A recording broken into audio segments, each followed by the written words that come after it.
Goedenavond, good evening at this Linnean webcast, High Value Care in Corona, Uncertainty as the New Normal. We think we have a very intriguing theme for tonight. As we were preparing for this webcast, we realized that the COVID crisis really didn't change our healthcare system. It merely exposed its strengths and weaknesses. So what did change? We hope to answer that question tonight to a certain extent. We think it in the fear of a possible system crash, our belief in having our life or our society or our healthcare system under control was shaken. And all of us react in a different way to that underlying uncertainty. And we would like to discuss tonight, how do you cope with that as an individual? We'll ask that question to our panelists. And we hope to bring you some take-home messages and to some comfort. You're not alone in this. All of us suffer from uncertainty, but luckily all of us have found ways to deal with that. And I would be very happy if we can be vulnerable enough to not need it anymore to cover up, to pretend that we have things under control that we don't, and come out stronger. Arie, you're my second host tonight. Yes. Good evening to all of you, and also welcome on my behalf. I'm Arie Franx. I'm an obstetrician, professor of obstetrics in Erasmus MC in Rotterdam, and also one of the co-chairs of Linnean Initiative. I would say all is changing and uncertain all the time. First we had physical meetings of Linnean Initiative, and then those became webinars in the first wave of Corona. And in these webinars, we had the panelists here at our table. And now we have to do it with them at home. So that's a new challenge for us tonight. The second challenge is that we have an international audience. That is for the first time we have that. And we also had to change from studio at the final moment. So don't get angry if things go wrong. It's a webinar and uncertainties can happen also in the next 1.5 hours. We're glad you're here. I will be, as she said, Fenna's sidekick tonight. So my primary function is to ensure that the questions you may have to the panelists will reach them. I will get them from the chat function. So please, if you have any questions or comments, use the chat function on Zoom at home, and I will make sure that a selection of these questions will get at the table here. The questions we cannot answer because of time constraints, we will answer them later to you. We have 2 blocks in the program, so we have different speakers, panelists with different ways of delivering their message. And around that is 2 blocks for Q&A. So then your question will be thrown at the table. We would appreciate it at the end to fill out feedback for us. And if you're up to it after the official part of the program, you can hang around a little bit to network. Okay, Fenna, I give the mic back to you. Another matter of control. I am asked to point out to you that is one of your cameras. And we can see you face on.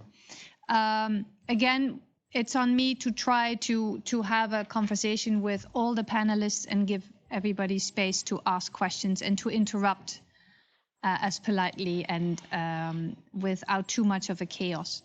But I do think, we would like to make ourselves a bit vulnerable here tonight as well and not stick too tight to a protocol. Then I think we'll go to our first keynote speaker. It's with great pleasure that I may introduce to you Professor Richard Bohmer. I had the pleasure of being his student a while ago. He now works as a director of clinical leadership resources in London, and he will share with us tonight his experiences in the Florence Nightingale Hospital, and especially how to deal with uncertainty and what we can learn from that experience. Please, Richard, the floor is yours. So, Fenna, firstly, thank you very much for inviting me to participate in this panel. I'd just like to take a few minutes to talk a little bit about the Nightingale Hospital, and I'm going to just give you a little sense of what was involved with this. I was privileged to be a member of the team that was charged with setting up this hospital at very short notice. And as many of you know, a large convention centre in London was commandeered. And at the time when London was concerned that it might be as many as 6,000 or 7,000 intensive care beds short, the proposal was to build a huge intensive care unit in the Excel Conference Centre. Planning initially was for almost 2,900 intensive care beds. So you can see the before photographs here, and of course, here are the after photographs. Thankfully, we did not need nearly as many as beds in the end.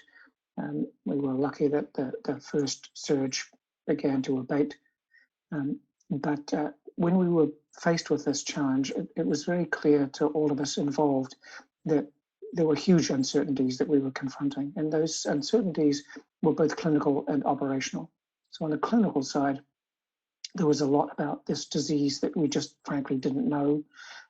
You will all recall that it was initially thought to be primarily a respiratory disease in February and March, and by April and May, everyone was appreciating that it was a multi-organ disease. Early on, basic questions like when should the patient be ventilated, how should the patient be ventilated, how should the patient's coagulopathies be managed, these basic questions were unknown. But operationally, we faced just as much uncertainty. How do you establish a functioning intensive care unit in a convention centre in 10 days?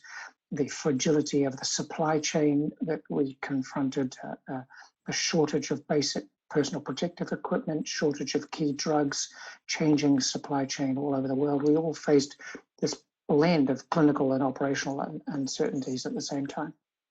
So recognizing this, my colleagues and I deliberately built a system designed to learn and to embed learning in every aspect of day-to-day activity so that we could reduce the uncertainties as fast as we possibly can. And I'd like to take a few minutes just to describe to you this basic architecture of the learning system that we built. It began with a recognition that we needed to draw a lot of data from the bedside here at the bottom of your screen, and those data with both qualitative and quantitative. The data were brought to a group called the Quality and Learning Team. That was a group of analysts and quality improvement people and clinical governance people that sifted through the data and tried to make some sense of what we were detecting from the patient bedside. We also got data from the outside. You see here the external advisory group at the top of the diagram, because we were concerned that there were a lot of unconfirmed reports and rumors circulating in social media to which all of our clinicians had access. And so we commissioned a local academic group, UCL Partners, to provide for us a weekly update of the current state of the evidence. And that was comprised literature reviews, but also they ran a weekly phone call with intensive care specialists from all over the world, particularly focusing on intensivists from Italy and Spain, who we believed were several weeks ahead of us in the pandemic. And so that external information was also brought to the Quality and Learning Team, which had the job of integrating the external advice and the internal data to propose suggestions for things that needed immediate changing. And those suggestions went to several specialist forums. They were meetings, daily meetings of nurses, intensive care specialists, and operations staff, 3 daily meetings. And those daily meetings reviewed problems, reviewed proposals for changes, and brought those changes to the clinical forum, which was a meeting at 4 o'clock every afternoon, where operations people, clinical people, supply chain people, all the teams responsible for running the hospital met to compare their experience and make some decisions. And some of those proposed changes went to further simulation and testing, and some of those were found ready to be implemented as changes. So those changes were then made, brought from the clinical forum to the bedside through numerous mechanisms, including bedside education, changing in the induction training for new and oncoming staff, changes in the standard operating procedures, changes in the clinical protocols, which were updated at the end of the day, every day. And finally, we had a group of people who went back to the bedside and audited and checked that changes had been successfully implemented, and importantly, that they were having the positive impact that we had hoped. So what you see here is a closed loop learning system, and on the left-hand side are mechanisms of capturing data and creating insight and planning responses to changes that had been detected at the bedside. And on the right-hand side is a mechanism for taking those proposed redesigns and implementing them back to the bedside. A closed loop system that had a very rapid cycle, daily changes initially, and some of which were very simple fixes, and others were much more fundamental changes to clinical practice. But we used this structure to develop a daily rhythm of looking for and detecting and making meaning of insights derived at the bedside, and then rethinking our approach operationally and clinically, and making those changes.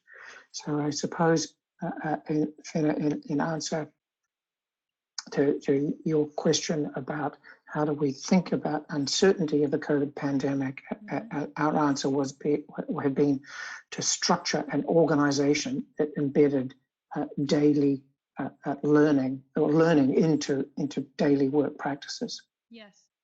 And did it work, if I may be Dutch blunt about it? You may be, and the answer is, to the extent that we had data, yes. Recall that this hospital was closed down or put into mothballs in mid-May, opened late March, mothballed mid-May as the pandemic began to abate, the first wave began to abate in London, and we got to the point where the intensive care units around the city were now no longer overflowing and no longer as stressed as they had been. Yes. Our outcomes were compatible with the other intensive care units. So we had, in a very short period of time, been able to establish an auxiliary intensive care unit that had outcomes that were commensurate with the other with the other units in the city. So to that extent, it worked, converting an empty conference center into an intensive care unit. Into a working intensive care unit, yes. And looking back now in your large experience, what is the most striking difference, in your opinion, on how this hospital operated versus, all the other hospitals that you've worked with? Well, I mean, I think we have to recognize that this was a very unusual circumstance. I mean, very few of us have the opportunity to build a delivery organization from a blank piece of paper and kind of structure it the way we want it from the very beginning. That's a very rare opportunity. Few of us have that. So that was clearly not normal. Obviously, what was also not normal was that we were dealing with a single disease and a single therapeutic modality in a very special physical environment that enabled staff to work very closely together. The physical environment meant that clinical staff and senior leadership was very easy for them to access each other because we were all working in this very closed and small physical space on a single disease. And so they're very unusual circumstances. Most of us work in much more complex organizations with much more complex sets of responsibility for large populations. So to that extent, I think this is not reproducible. But what is reproducible, I think, is the basic structure of a learning system, of taking many of the important elements in an institution and making sure they are linked together in a closed feedback loop. Yes. So that data and experience that come from frontline staff are merged with data that come from databases, that we blend qualitative and quantitative data. Those data are compared to external experience, both the literature and expert opinion, and mined for variances that may have some meaning, both positive and negative, and that those then are connected to a process of redesign, of rethinking our systems, and then ensuring that changes that are agreed upon are actually put into action. Yes. Now, it sounds very simple for me to describe this, but in reality, we all know that making those elements, information systems, clinical practice, operations, quality improvement, linking them all together in a very tight, closed loop is often very challenging.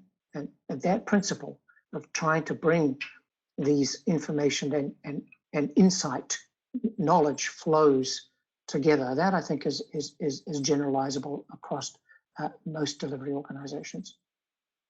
Yes, thank you. Arie, you have a question? Yeah, Richard, I saw your slide of those at least 2 learning loops, and that's what we all dream about, to become a learning organization and learn from practice.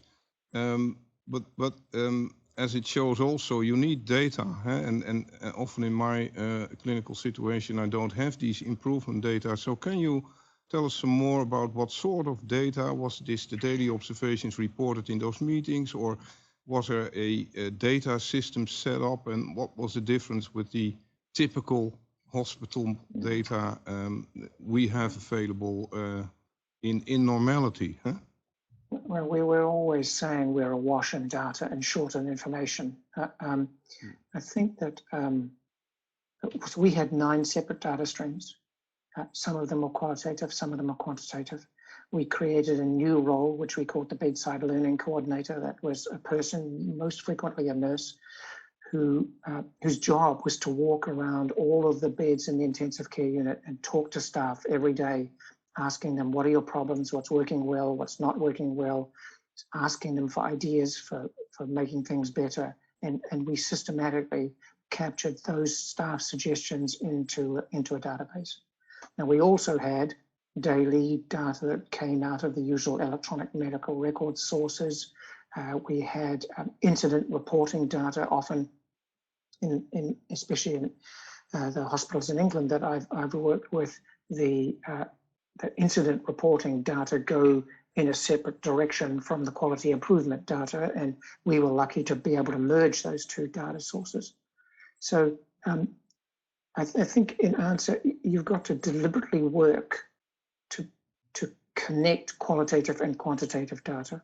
Mm-hmm. You've got to, it's work to bring multiple data streams together, and it's work to have the patterns in those data searched for, which means that you have to have a group, analysts, clinicians, operations people, whose job it is to pore over those data on a daily basis. So I think for me, the key insight was the integration of multiple data sources. That was what was new. The data, other than the systematic attempt we had to capture that qualitative data from the bedside, most of the data were the sort of the usual data that I'm used to seeing, the usual metrics I'm used to seeing in a hospital. But what was new was this ability this attempt to pull it all together and to integrate it into one place. Yes, I do think that is a key point that the COVID pandemic is teaching us, I think, generally, that the importance is in the integration. I have a different question for you. Could you share with us a little bit about your personal uncertainty and how you dealt with that? Because you're being very humble and saying that you had a very special situation in a green field, but many people in your shoes at that time, were extremely insecure and frightened. How did you deal with that? Can you share some of that with us? Yeah, well, this is going to sound simplistic, but the first step in to develop any kind of learning organization is to admit to yourself that you need to learn. And I think what was unusual about this environment is that everybody was very open about how uncertain they were and how this was so challenging and so new.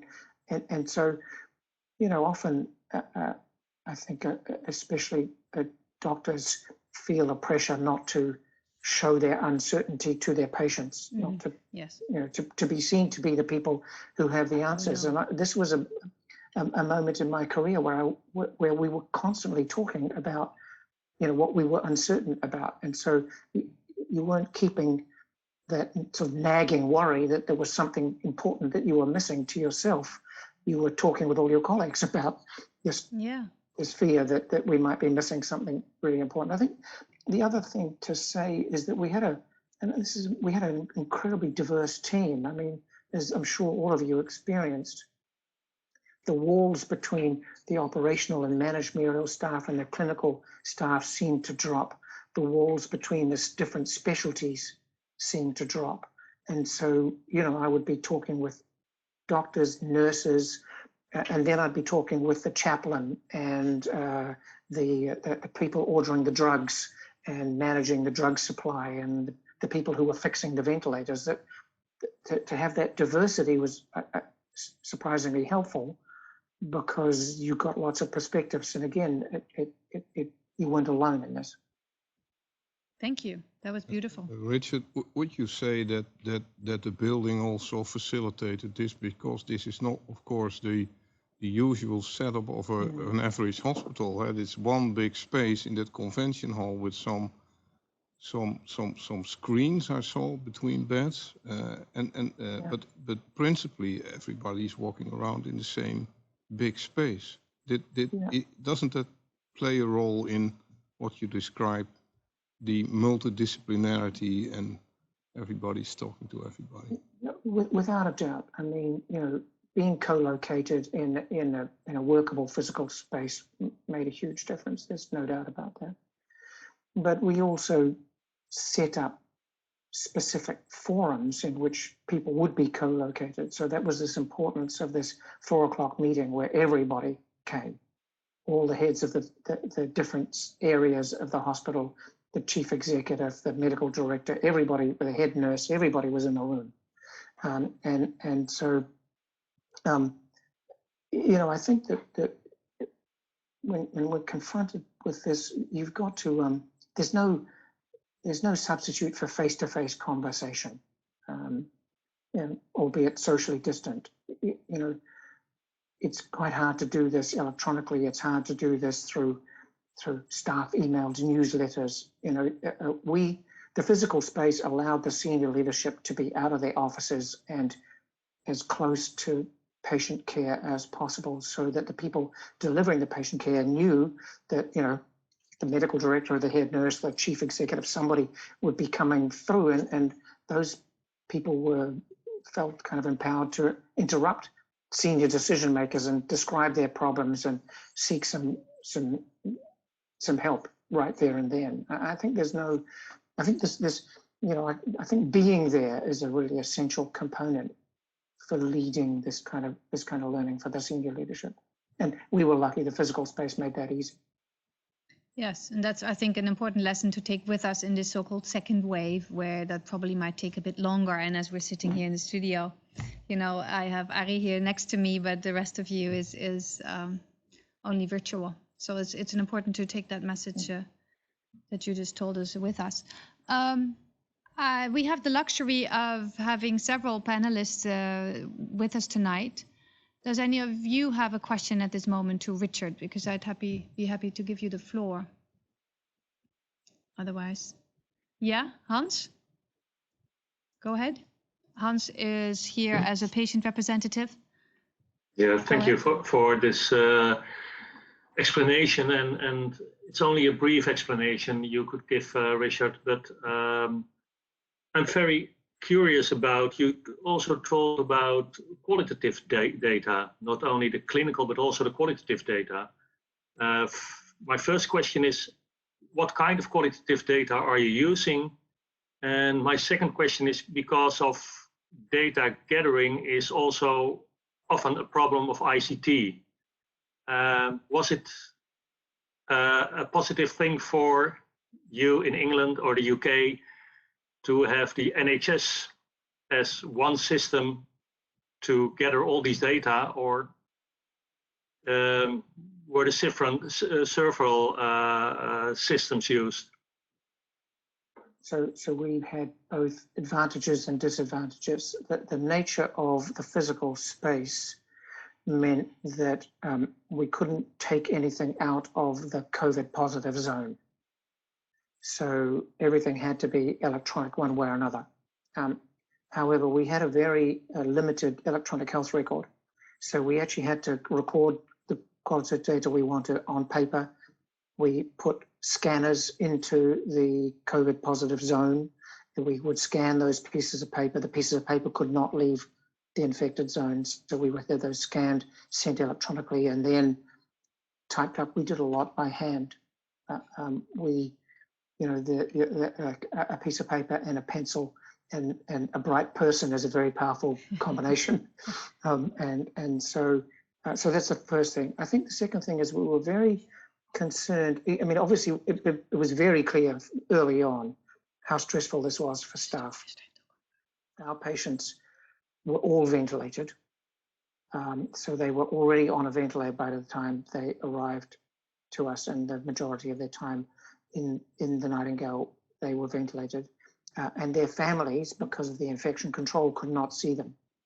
So we had, we knew that this was stressful for both staff, for whom interacting with families in an intensive care is very important, and also very stressful for families. So we collected various qualitative data. Every staff member, we had a custom designed app. Staff members were asked at the end of every shift to report on their mental health if they chose to, and there were resources for them as they walked out of the contaminated zone immediately. We also had a separate collection for insight from the bedside. That was a second set of qualitative data. And then in addition to that, we had qualitative data coming from interviews of the families. We had a team called the Compassionate Care Team, and their job was to make sure that families were able to the extent possible, kind of remain connected to their loved ones. And we had separate data coming in from them as well, and that made its way to this afternoon clinical forum. And so it was very manual because of the limitations of the environment. Sorry to interrupt you, yeah. But what did you learn from this qualitative data from, for instance, the relatives or the people around the patients? Well, the Compassionate Care Team developed all sorts of ways of working around the limitations of the COVID zone to connect patients with families. So we had so many of our patients were Muslim because of that community had been particularly badly impacted in our part of London. So one of the imams used to take in an iPad, and he would Skype the family into the patient, and he would be saying prayers with the family at the patient's bedside. So we had all sorts of technical workarounds to ensure, and of course over time the people got better and better with these kind of immediate workarounds to enable the families to remain, to the extent possible, connected to their loved ones who were sedated and ventilated. Thank you, Richard. Arie has a yes, question. Richard, I have a question from one of the spectators at home for you, and that is, what have you learned on the implementation of new insights on the disease or the treatment, and how can we use this to improve implementations of other things in normality. And I can imagine it because most of the time to implement an innovation takes decades rather than a day, as you depicted. So, no. Let me say, firstly, we were fixing small problems that were inevitable in a new build like this. So these were not major.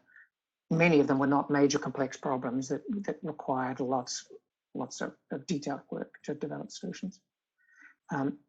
I think one of the things I took away from this was the importance of having a very multifaceted approach to implementation. So, the bedside learning coordinators would be briefed on changes that had been agreed, and they would remind all of the clinical teams of those changes. The changes would also be updated in the electronic medical record. Important changes were also displayed on display boards outside the entry to the COVID zone. Every shift change had a huddle to alert all the ongoing patients to any changes that had been made that were important to remember. So the thing I think I really learned is the importance of multiple modalities in communicating changes and making them available to staff.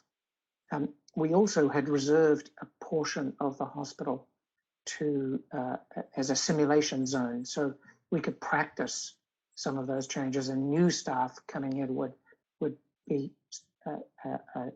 go through simulation on whatever new practices had been decided overnight. A lot of these this work was required because we were drawing staff from all over London, and each of them had come from a different hospital with a different set of ways of working and habitual work patterns. And so to try and bring all those people together into a unified way of working together was part of the challenge. Thank you. Hester, I think you had a question too. Yes, thank you very much. Indeed, I had a question. I'm a scientist, a researcher, so I really liked the fact that you also brought in scientists to summarize the latest knowledge on all aspects of disease. I think what we noticed is that a lot of the research that came out was of very poor quality and things were changing all the time. So was that team able to also express the uncertainty around the scientific data being available to guide the medical decisions, or did they find it difficult? Yes, the outputs that we got weekly from our scientific body included discussions of how solid these insights were and what the source was. And by the time we got into sort of late April, early May, we were beginning to get more and more solid quantitative data, and so the reports that we got would kind of indicate where they came from. Nice, thanks. Okay, Richard, I have a question that touches upon this also from somebody at home. How did you combine the local experiences and learnings with the output of that scientific team? How did you integrate that into one new policy? So there were two ways that was done largely. One was at the quality and learning team was responsible for comparing what we were seeing at in our facility with what was being reported from outside. And secondly, those reports, the key insights were taken to the clinical forum, the 4 o'clock meeting, and all the senior intensive care nurses and intensive care doctors were present at that meeting. And so we debated those external insights and compared them to the most recent data from our own patients. So there were two fora particularly at which that integration occurred. yes. Thank you, Richard, and thank you for setting the stage for this webcast tonight. And thank you for pointing out, first and foremost, that it all starts with admitting that all of us need to learn all the time, and all of us there's many things that we don't know. And the more that the more open we are about that and share it with each other, I think the faster we can learn. I would like to introduce now our next guest. We will zoom in on the patient perspective. Some might say that's the most important perspective. Our next guest is Marcel Persad. He is a professor of law, which I find intriguing in this context because dealing with uncertainty in the context of law, of course, is another field. He also is a kidney patient. He's been a kidney patient for over 15 years. He had been transplanted with a kidney in 2008, but unfortunately this was rejected, and so he was dependent on hemodialysis again. And there was a new transplant planned for him around the lockdown in March, so that needed to be postponed. And then the next unfortunate issue was that he suffered from COVID himself, and he got really ill. He was admitted to the intensive care. The good news is that in the end he was able to undergo another transplant, so he was transplanted on October 1st. So really recently. Fortunately, it went well because we couldn't be entirely sure that he would be fit enough to be with us tonight. It was a videotaped interview that we did beforehand. Let's listen to what Marcel has to share with us on the subject of uncertainty. Welcome, Marcel. Wonderful to have you in this webcast because you have the very important patient perspective. Can you tell us about what happened, about your recent journey? Yeah, sure. I was hospitalized and I spent 1 week on the intensive care. And after that, I had to recover in the hospital for 2 weeks. My recovery was quite fast, as the doctors told me. However, there was something else which has also an impact on my life because of the corona, and that was that my kidney transplant that was scheduled for the end of March had to be postponed, and that was also quite a blow because I was waiting for a new kidney for almost 6 months. So that had an impact on me, and the uncertainty, will I ever get and be able to have a kidney transplant? That was the next problem. And also, if I ever have a kidney transplant, will that be a problem? Because as you know that after kidney transplant, every patient has to take immunosuppressive medicines to artificially lower your immune system. Yes. And in my imagination, is that the reason that you will get corona much easier, and also corona will have much more impact on your life with your lower immunity.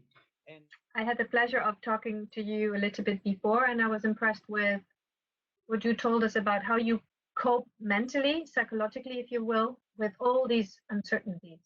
Could you share some of your thoughts on that with the audience? I have learned as a kidney patient that it is important that you take your health into your own hands. I see doctors and medicine practitioners as advisors, but I am the one who has to take the medicine, who has to follow the treatment. So there is the most important role is for myself. So for that purpose, I need to be informed. And that is why I read as much as possible on trustworthy websites, etc., and the newspapers to know about COVID-19 and all aspects of it, so that I be well informed. Well informed is one thing, but also it's important to have regular checkups, because you can, by that you can eliminate a little bit of uncertainty. But last but not least is it to stay positive. Being a kidney patient doesn't define me. is only a very, it is an important part of my life, but it is not ruling my life. There is so much more. And I find it important to see what can I do under the circumstances rather than what can I not do. Thank you, Marcel. I think there's a lot to learn from Marcel in how positive he says.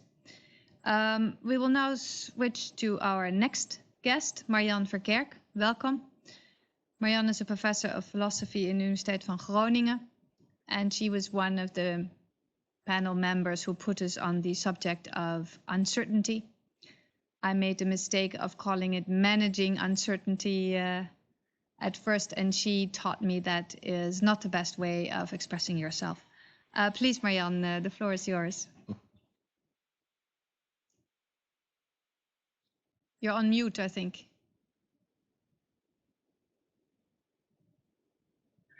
Yes. Thank you very much for your introduction. Very happy to be part of this webinar, and I'm very glad that we could make it in this way, although not in the studio. Let me just share some thoughts I have for a couple of minutes, and then we could have an interview on that. First, I really want to apologize a little bit that I'm speaking here as a philosopher. So I'm not a medical doctor. I'm not a medical professional. So every thought that I have about COVID, about the pandemic, about value and care is in a way seen and spoken from a very privileged position, in a way, as a philosopher who just reflects on the real work in society. So I hope that the audience will forgive me that I still think that I might have some ideas that could be fruitful for discussing. And you're right, that when we were preparing with each other for this webinar, you were talking about managing and trying to better the system. And my thought was, well, maybe we should do something else with this whole idea of uncertainty and insecurity. And that is trying to accept the fact that life is uncertain. Not only at this moment, but that it has always been quite uncertain. But what we do here in Western society, at least, is thinking that we can be in control, that society at the end of the day is a makeable society. And now with the whole crisis that we're facing here, we seem to lose what sociologist Anthony Giddens once said, our sense of ontological security, by which you could say, well, we know that the sun will rise up in the morning and will go down in the evening. And in between those two moments, we often like to think that we have order, we can predict the things in our life. And so this sort of ontological security is reliant for our ability to feel a meaningful life. And what has happened now is that all of a sudden there is this uncertainty. There is not this ontological security. And the way that we seem to lose this ontological security gives rise to a sort of existential angst or existential distress. Mm-hmm. And that is, if I can't rely on how things were, the former normal, what's the meaning of my life at this moment if I can't be sure about some things? And what we then seem to do at first is trying to get in control again, and which is completely understandable. But at the same time, there is another lesson to be learned, and that is maybe facing the fact that there is a vulnerability in human existence, that we are always vulnerable, and sometimes some people are more vulnerable than others, and that you can face that vulnerability in terms of trying to manage it, and as if there is again an ontological security and certainty. You could also say, well, maybe we have to face that we are vulnerable and that we need each other to make sense of our life. And that's thinking about what kind of lesson did I learn was, again, facing that uncertainty and that insecurity in life and see what that means for my own personal life as well. And so the whole existential part of what is also a challenge to us, and you can't manage in that sense meaningfulness or existence. You can, I think, face it and try to give an answer in relation with others, and so that's one of the things that I've learned from this crisis. The other thing is that indeed the questions that we're facing, especially as ethicists, thinking about what is quality of care, are not so very much different as before the COVID. As you said, I think in your introduction already, maybe it has amplified the issues. For instance, that, you know, as we talk about value-based healthcare, often we still think that professionals know what's best for patients. So we talk for the patients, we talk about them, but we never really, well, no, that's too strong to put, but it's more difficult to speak with patients and to ask them, what do you find important now in this phase of your life? And we're talking about hospitals, but we know that in the elderly home care situations, in the first, let's say, time in March, no one really asked the elderly people, what do you want? How do you see it now? What kind of challenges do you see, and how do you want to respond to that? So, and this is with all good intentions, but in healthcare, we suffer a little bit from the idea that the expert knows best, whereas I would say the patient is the expert at the end of the day. But that's also a challenge for patients themselves. It means that patients need to inform themselves and need to take responsibility for their actions and for how they behave. And there is this whole idea of either a bit passive view on patients or a consumer of care, whereas I think that we all are biological citizens. Yes. We need to give meaning to our own life, meaning to what it means to get more vulnerable, and to see what kind of responsibilities that take with us. In the Netherlands, we have this discussion that often I hear people saying responsibility means I'm responsible for my own actions. Whereas in a more relational account of that, you could say, no, well, I'm responsible for the consequences that my actions have for others. And that means that you have a more relational concept of responsibility than we nowadays see.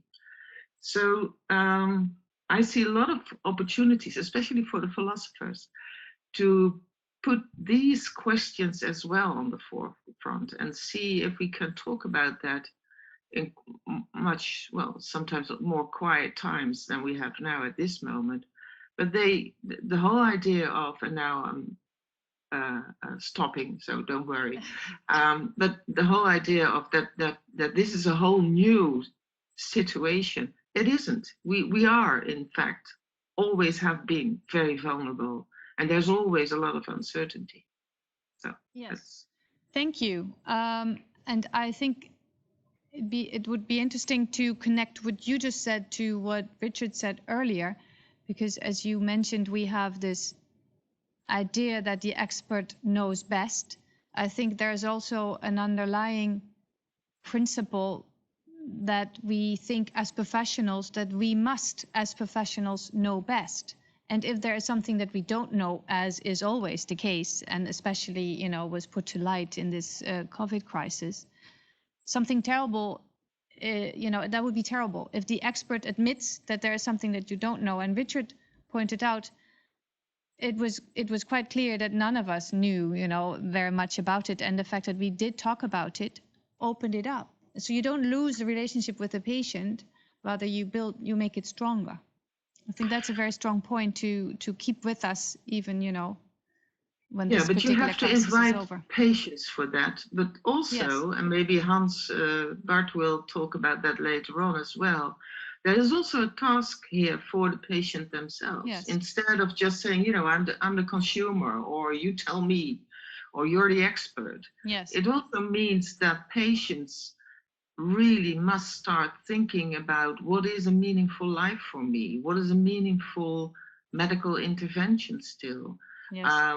What kind of trade-off are there between, on the one hand, health, and on the other hand, happiness or family commitments or other things that are also of value? Health is one very important value, but it's not the only value.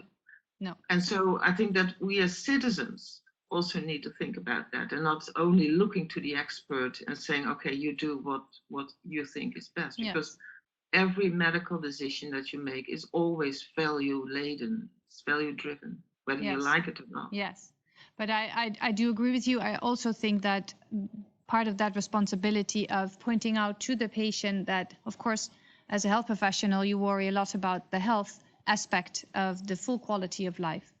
But it can be interesting to open that particular discussion. Look, I'm here for the the health part, but how about the other segments of your life? And from my personal experience, when I was a younger doctor, I was really afraid to not know anything, or what if a complication occurs and I don't know, God forbid, what to do. And that particular fear made me afraid also to ask the patient directly, what do you want? Because, what if they ask a question that I can't answer? And then I'd avoid asking the question, or I would assume that they will say, well, please cure me of this cancer, and I knew I couldn't cure it. But in reality, if I found the courage to ask the question, often their needs are completely different, because they might go into another segment than healthcare. I think that's an excellent point you make here. And I've learned a lesson from a young doctor once. As you know, I'm an ethicist and philosopher in a university hospital. And she said to me, I only started to talk and to really think about like these sort of existential issues when I was about 40, 45, because at that time I managed to be a good doctor. It was already difficult enough to do all the medical technical things. And now I'm much more learned. Now there is the time to start with all this other stuff, which is very important. But first I had to try to do my job in a proper way.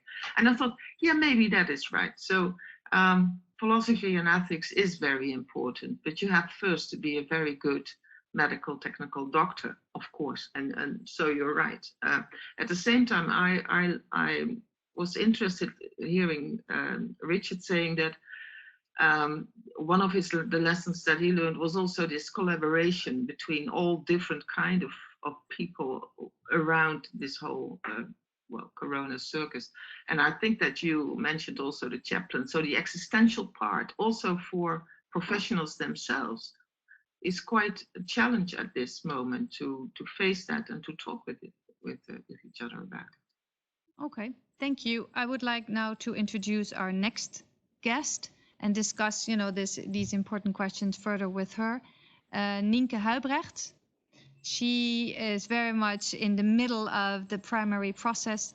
She is head of the ROAS, as we call it in the Netherlands, the trauma center in southwest of the Netherlands. Please, Nienke, can you introduce yourself and tell us about your dealing with uncertainty? Yes, of course. Thank you very much, and good evening, everyone. My name is Nienke Huijbregts. I'm manager of the ROAS network, also called the Healthcare Coalition Network for Acute Care. And the goal of the Healthcare Coalition is to achieve and assure better cooperation in acute care in a regional context. So we have 11 regions in the Netherlands, and I'm a manager of one of them. And together with my team, I support this healthcare coalition and all related to acute networks.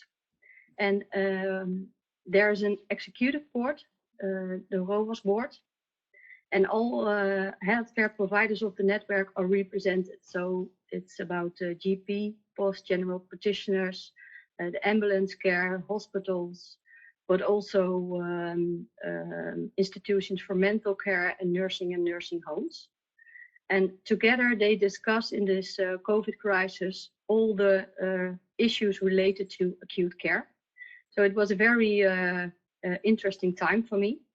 And for me, the COVID pandemic has shown that it's very important to build a network when there's no crisis, because when you have a strong network and everybody knows each other in all layers of the organizations, you can trust each other. And that's actually very important when you have a crisis, that you know each other and you can trust each other.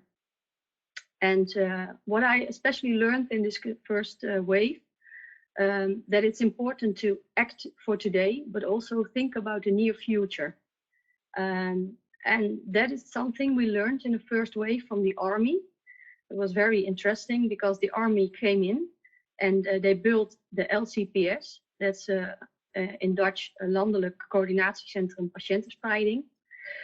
And they advised the healthcare professionals to work in cells and to organize themselves in cells. So there was a cell which was very busy with coordinating and transporting the patients all over the Netherlands. And there was also a cell which was called communications, and they were busy with communicate to all stakeholders in the whole field and also with the press. And there was also a cell which was called plans. And plans were busy with the near future and make forecast for the number of patients which all the hospitals in the Netherlands can expect. So they were thinking about what's the problem for 2 or 3 weeks and what can we do to keep ahead in this crisis and think about the problems for the near future. And in the command cell, there all the important decisions were made, and they were based on the information from today, but also the information for the near future. And I personally was very inspired by this way of working, because and I also tried to do this in our Southwest Netherlands region, because it's very easy in a crisis to only act for the problems for today and be busy with the problems from today. But it's more difficult to focus on the problems for the near future. And in my team, I also try to keep some people away from the daily business and just only think about the near future, and then work together to get ahead of it. Personally, I love it being a member of a crisis team. It's very action driven and that suits me very well. But I also think that it depends on your personality if it fits you. And I also saw that some of my team members were better in it than others, and always are fine. Some people love adventures and uncertainty, and others are better when they can work very structured and everything is very clear. And if you can organize your team in a way that everybody is doing the best thing he can do, then you are a good team, and it worked very well in the first wave. So now in the second wave, we organized like they advised us, the army, and actually I think it worked. Yeah, thank you. Can you elaborate a little bit on how you managed to all your team members, the ones who thrive with uncertainty probably, but especially the ones who find it a little bit more difficult to deal with all this adventure? Do you have some concrete examples how you kept a positive spirit in the whole team in the face of this uncertainty? Yeah, one of the ways I learned that some people can handle a lot of information and others can handle it a little bit less. Mm-hmm. So the people who love uncertainty can handle a lot of information, also the uncertainty in the information, and the others are more of are better when they have less information. So they can work on a specific task, and the specific task is very clear. And if you put everything on the best position, and some with a lot of uncertainty and others with a specific task, it can work together. Yes, thank you. Is there any question that the panel members would like to ask each other now that we've had so many interesting pitches and introductions? And I can try to coordinate that. Any of you having a question? Fenna. Oh, yeah, and Hester. You go first, and Hester. Yeah, there is a question from the audience. We also should note that we are lagging a little bit behind, so not take too much time. I'll try to make that for that. Yep. Q&A block. Somebody asked Richard you to reflect on the following, and I cite it as a statement, although it was sent in as a question. And the statement is, we have to change the healthcare system if all of us patients or potential patients as we are have to take more responsibility for our own behavior and our own health. And somebody invites you to comment on that. Well, we've long known that healthcare is only a small component of health, and estimates of exactly how much healthcare, disease care, contributes to health usually are lower than those of us who are full-time healthcare providers would like to believe. So there is no doubt that the future is going to require a kind of delicate blend of healthful behavior, of societal norms and rewards for pursuing healthful lifestyle, as balanced with high quality healthcare services. But I'd be very interested in Marianne's perspective on this. It's very easy for those of us who've got a job, who are not in prison, who are not unemployed or impoverished or homeless, or who've had a lifetime, suffering a lifetime of racism, to talk about healthful behavior. The reality is that healthful lifestyle is not at the top of the list for many, many members of our community. And so I think it's naive to just for me to think about healthful behavior without really worrying more about the kind of the deeper societal forces that are at the root of so much of the ill health that ultimately makes its way into emergency rooms and into wards. And it really, for me, begs an important question, which I hope will become something we continue to discuss over the long term, which is kind of how do the healthcare services begin to contribute to the reform of so many of those other social determinants of disease.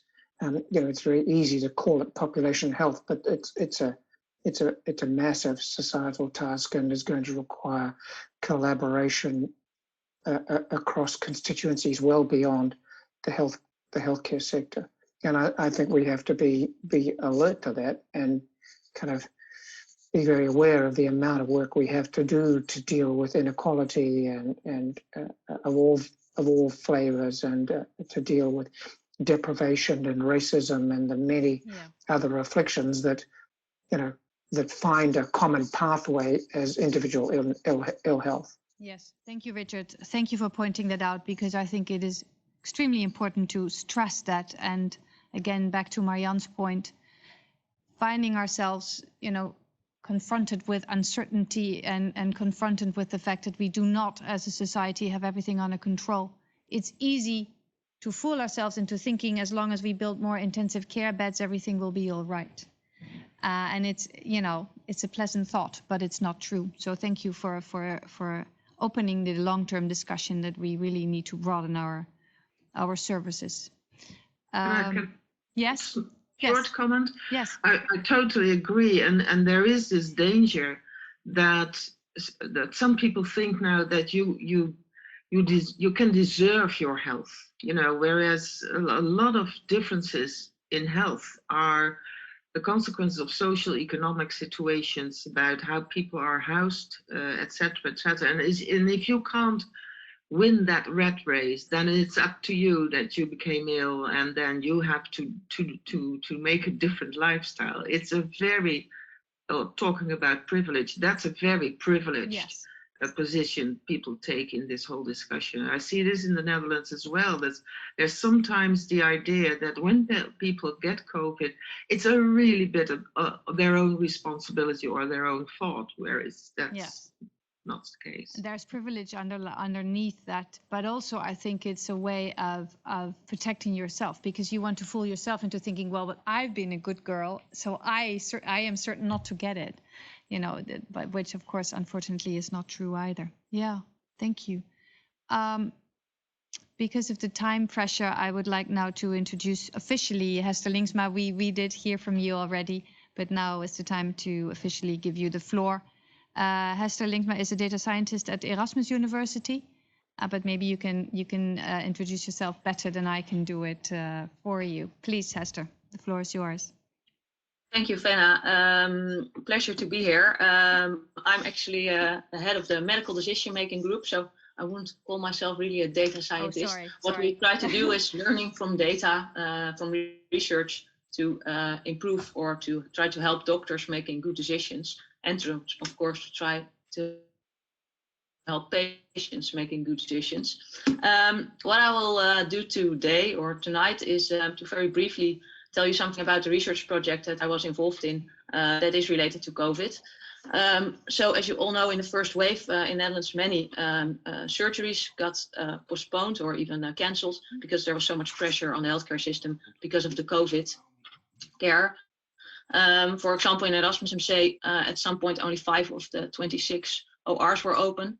And then, of course, which surgeries to delay and which to prioritize, that's an extremely difficult dilemma for doctors. That also became very clear, I think, from Marcel's story. Unfortunately, it becomes relevant again now. So on request of surgeons in Erasmus MC and specifically Rob Batenburg de Jong, we developed a decision model that could be used to help to prioritize surgeries that were deferred because of the COVID crisis. It was actually developed by 2 very smart PhD students in our research group, Eline Krijkamp and Benjamin Gravenstein. They're now also in the chat, so if you ask questions about the details, they might be able to answer them. What we did, we focused on semi-elective surgeries, because obviously acute surgeries like trauma care went on all the time. Based on literature and on national databases, the model estimates how much health loss is caused by delaying a specific surgery. And you could argue then, and that's only one ethical perspective actually, that you should optimize health gain. But then you could argue that surgeries where the delay causes most health loss, that should be prioritized. So as we deal tonight with uncertainty, working on the specific model and also the COVID crisis more in general, learned, or maybe it is more reminded me of 2 things that I already knew, but that became clear again. And that is first, that for many things that we do in healthcare, there's actually very little evidence that it helps, that it improves patient outcome. So only for a few surgeries that we looked into the literature and many databases, but only for a few surgeries we could really quantify the benefit based on scientific literature. So in other words, doctors and patients are making decisions that are uncertain all the time. So I think the best we can do in that process is being transparent about the uncertainty. We as epidemiologists also would like to quantify uncertainty because some decisions are more uncertain than others, and then also communicate it. And that's a whole different field, of course, of communication between doctors and patients, a whole other field of research as well. And second, and that's maybe a bit more general, and I noticed it again in the COVID crisis, but all the time in healthcare, and also a bit more specific maybe in value-based healthcare, is the faith that people put in data. I'm an epidemiologist, so if someone should trust data and should like to collect data, that's me. But we also have a joke, as that's often told at conferences of statisticians and epidemiologists, and it says the data can be tortured until they confess. So you can make anything out of data if you want to. And it's a very wrong assumption that just collecting data magically leads to knowledge, and that we can in that way reduce uncertainty. Learning from data requires thorough thinking about research questions, about what we exactly want to know, how to collect the data, what the context is, the analysis, the interpretation. So that's what we actually call research, I think.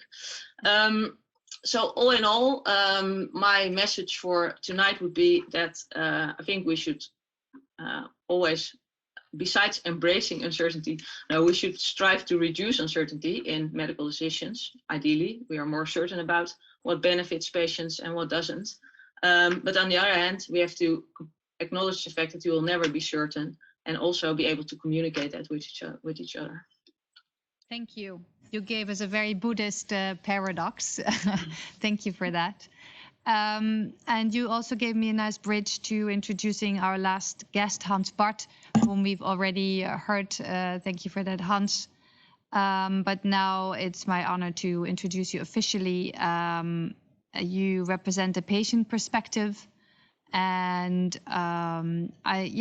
I'd like to give you the floor as the last guest of tonight, and maybe you can bring some of the points that are brought forward earlier together. The floor is yours, Hans Bart.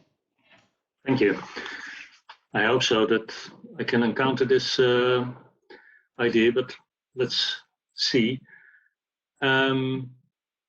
What we have seen, and I'm not the person of all the answers, I'm the person who asks questions as well. Marianne did, but I will also do that. During this pandemic crisis, there are a lot of questions raised about leadership. Are the measures that are taken, are they too soft or too strong? Couldn't you have foreseen the outbreak or the shortage of equipment? Or is the response too late or too quick? All kinds of questions that has to deal with uncertainty, as life has to deal with uncertainty. There's also a lot of said about communication of the government. It's too much, or it's too late, or it's confusing, etc. And we have already heard from Nienke that during this first wave, there, not only at her place, but I think in the whole ICUs, is that there was a military structure, and also with a parallel commando and communication structure as well. And I hope you forgive me this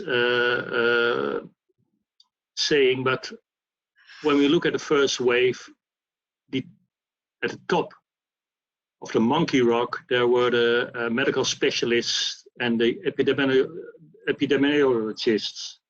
It's a difficult word. But where did the patients or the family of patients came into the perspective, not only as an object, but as a subject. And it's also, it is said by Marianne about the nursing homes. Yesterday I had to give a lecture for nursing specialists, and one of them was working in a nursing home. And even today in the second wave, it's very difficult to talk with the patient, the persons who live in the nursing homes and their relatives. And also when you do it in one way in your own home, then there is a regional way how to deal with it, and they overcome your decision about seeing people in your home or not. So there is always another structure that is really in charge of that. And I've heard also from Richard the effort that was put to communicate between the bedside and the relatives of the patients who are on the narcose in that situation. And I think there was on that bedside, everybody tried his best, but on a political or on a policy level of institutions or regions, I don't see the participation of patients or patient representatives at that level. And at last, how did we cope in this first wave with the balance or disbalance between, from one side, the hospitals, on the other side, home care or nursing homes? And how did we cope with the differences between the role of professional carers or the informal carers? Most of the time, informal carers has a very important role, especially in the home care or nursing homes, but it's almost neglected in the whole discussions and about the taken measures. So I think, and Marianne put it all already in that sense, it's difficult to talk in this type of crisis with patients, and it's easier to talk about patients. And how can we learn from that? How can we change that? Because I think we can change it. I've learned in this webinar a few things that are already said. Marcel said it starts with information. And Marianne asked the question, okay, it takes another role from patients as well, but then you need to have the information. It's also that you need to have the responsibility or the possibility to participate, a real dialogue. And Fenna, you said yourself that it was very difficult for you to go into the dialogue because you wanted to be a good doctor. So that's our frame of what a good doctor is. Mm-hmm. Yes. And Richard, you mentioned already that you have to be in the position to take your responsibility. When there is a lot of problems about housing or about debts or about food. I saw on the news the problems in the UK with the discussion between Boris Johnson and the free meals during the holidays. A big problem, I think. And I've heard from Hester and Marianne that to be transparent about uncertainties are very important. So you are not the all-knowing, the almighty doctor, but you have your own uncertainties and you want to discuss that with your patients or the relative of patients about these uncertainties. I think that is when we're talking about value-based healthcare, and I've said it a few years before already, about what value are we talking? Is it the economical value, or is it really the value of the patient? And I think we are learning, but we are really in a starting blocks already. But I'm very positive about the way we are going with that learning process. Okay, thank you, Bart. Hans. Sorry, Hans, Bart, sorry, yes. Bart is my last name, sorry. I don't have anything else. I need more sugar. We're nearing the end of this webcast.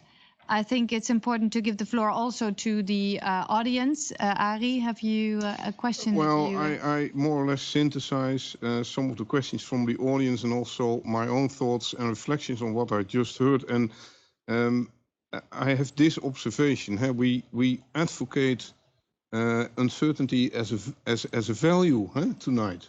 That is my summary. Yeah. And I think I'm going to ask this question to Hester first, but perhaps also to the other members of the panel. While we say this, the opposite in my observation has occurred in the past decades. So when I was a junior doctor, one of my teachers, mentors at the time, he used to say when something went wrong, we cannot win them all. And that was highly consoling, I can tell you. But what has happened is that we have decreased our acceptance of uncertainty. We have increased the illusion of control. We have protocolized not only medicine, but the whole world. Our life.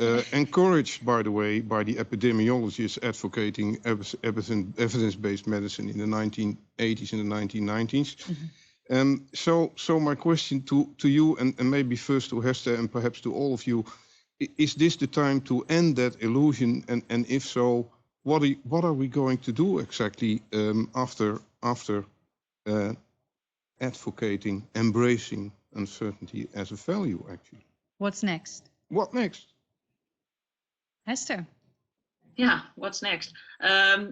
Well, first let me say that I actually also do advocate evidence-based medicine, because I think we have learned a lot, of course, and there are many examples of diseases that we can treat now effectively. And eventually, of course, you can look at all kind of values, but in the end, saving a life is always useful, probably for many patients. So that's first.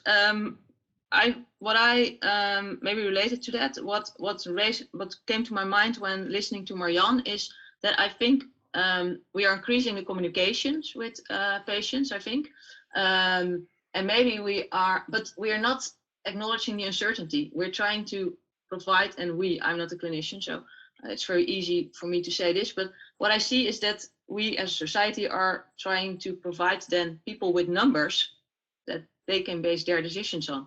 But listening to Marianne, that's actually, in my view, the wrong thing to do. So I guess there's more communication and people should take responsibility for many things themselves. But we believe that all can be based on numbers. And there I fully agree. We can learn a lot from numbers and data, but definitely in healthcare, never everything. So what's next is still trying to study things that we find important and where the uncertainty is less acceptable than in other situations, but at the same time acknowledging that we're not certain about everything. Yeah, and I think you're being too modest now. Maybe I think it's possible to make the bridge between from quantitative data, numbers, to qualitative data. If you study the numbers really well and you ask, and we have this keuzehulp,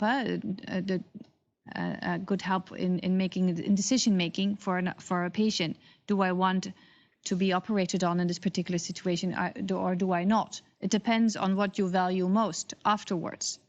And we have learned already, we know many projects that first you ask the question and you help the patient with answering that question. What do I value most? Being able to walk again, or maybe I don't need to walk necessarily, but please make sure that I don't have any pain anymore. It differs per person. But if you have asked that question and you have had a dialogue with the patient, I do think numbers can help. That if that is your most important value, then this particular line of treatment might be best for you, which might not be the same as for your neighbor. Yes? Yeah. Hans? I think you said something very important, the dialogue. Yeah. I think the real quality is in the dialogue, and data and decision aids are instruments to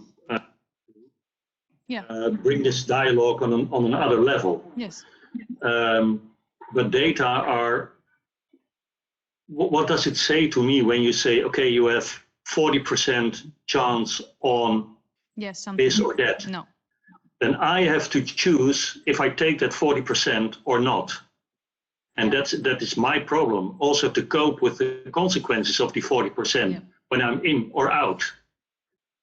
So that's the dialogue is really the thing we need to embrace. Yes. And in the dialogue, there is always uncertainty, but the dialogue is the really thing that we are looking for. Yes, thank you.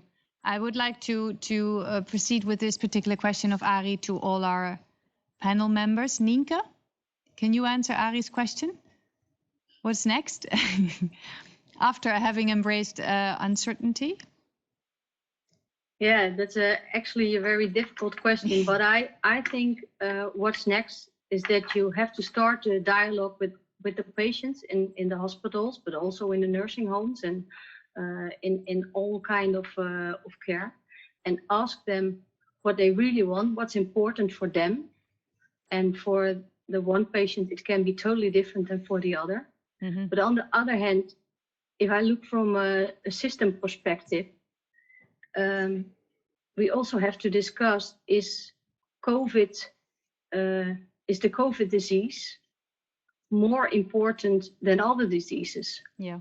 And if all the hospitals are full of COVID patients and we have to postpone the oncological surgery, how can we manage that? That's the most important question for me now in the second wave.